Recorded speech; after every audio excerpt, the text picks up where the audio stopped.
I grew up unhealthy, which is to say I had mostly a snack food diet.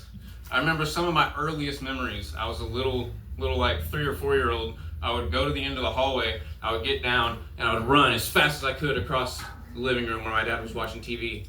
I would go in the kitchen, eat Oreos, get down, run back to my room as fast as I could. And I thought I was running so fast that like the Flash, my dad just couldn't see me, but it turns out he was sleeping on the couch, so I should have seen the divorce coming. All right.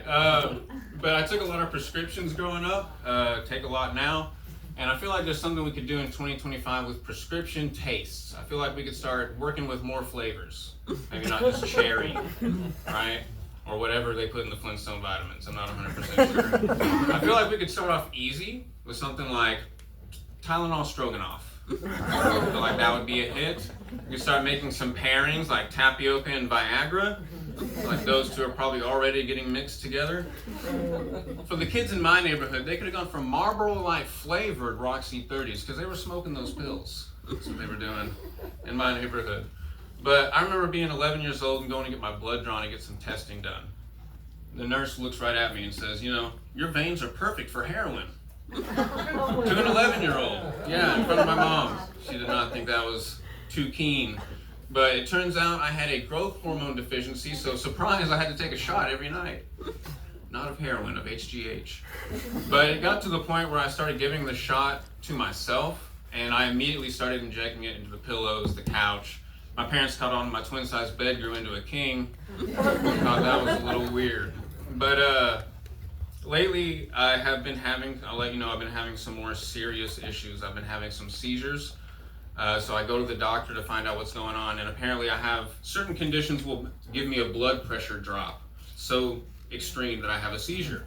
And the doctor telling me this was probably, he wasn't 100, but he was probably like 99.5, you know, looked like a vampire, so I figured he knows about blood pressure.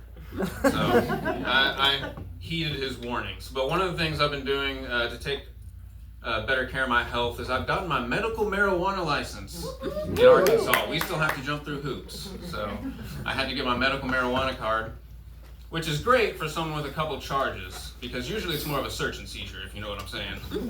All right. But I have been going through therapy. That's something I've been going through lately. Recently, my therapist told me that I needed to be more assertive, and no one is happy about that.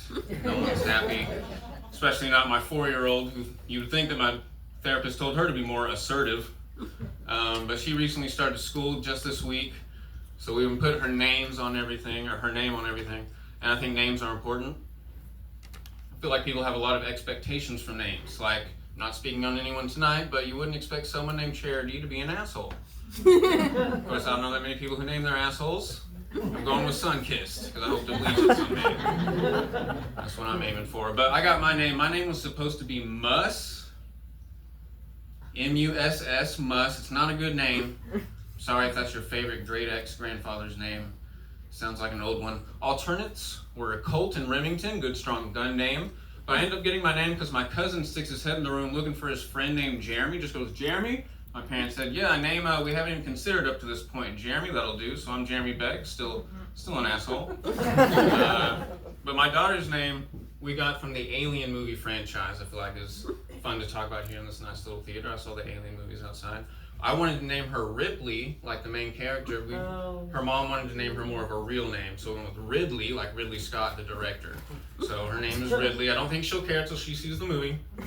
But I want to leave y'all with this. I recently got engaged. He announces to uproarious applause. It works every time. All right. But so, you know, when you get married, depending on how you like to do it, you know, someone ends up taking someone else's last name. That's something that you do.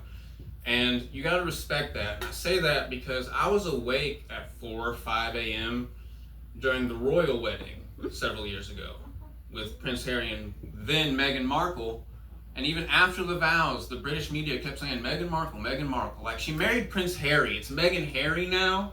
All right, well, thank y'all very much. I've been Jeremy Beck. Give it up for your host, Michael, one more time.